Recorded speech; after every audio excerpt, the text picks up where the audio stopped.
ప్రతి మానవుడు కూడాను సుఖాన్ని దుఃఖాన్ని ఆశిస్తున్నాడంటే దుఃఖం వల్ల మనకు కలిగేటువంటి నష్టము కంటే ఆదాయమే ఎక్కువగా ఉన్నది. In fact, if we investigate clearly the twin experiences of pain and pleasure, in fact we derive more benefit out of pain. ప్రాచీన చరిత్రాత్మకులు ఈ దుఃఖమునే ఆశించారు కానీ సుఖాన్ని ఆశించలేదు. In earlier days, people invited pain. సుఖము నుండి లభించేటువంటి యొక్క ఆనందం కంటే దుఃఖము నుంచి వచ్చేటువంటి యొక్క ఆనందమే శాశ్వతమైన ఆనందం. The bliss that you attain towards the culmination of sadness is permanent when compared to that of happiness. మనం దుఃఖాన్ని ఏమాత్రము విమర్శించరాదు. We should not criticize misery. ఆనందాన్ని మనం స్వాగతం చేయరాదు.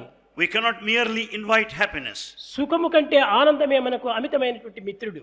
And in fact, bliss is of more advantage than happiness. కనుక ఇటు దుఃఖమైనటువంటి పరమ మిత్రుణ్ణి మనము నిరంతరం కూడా ఆశిస్తూ ఉండాలి. We should always invite the troubles now and then.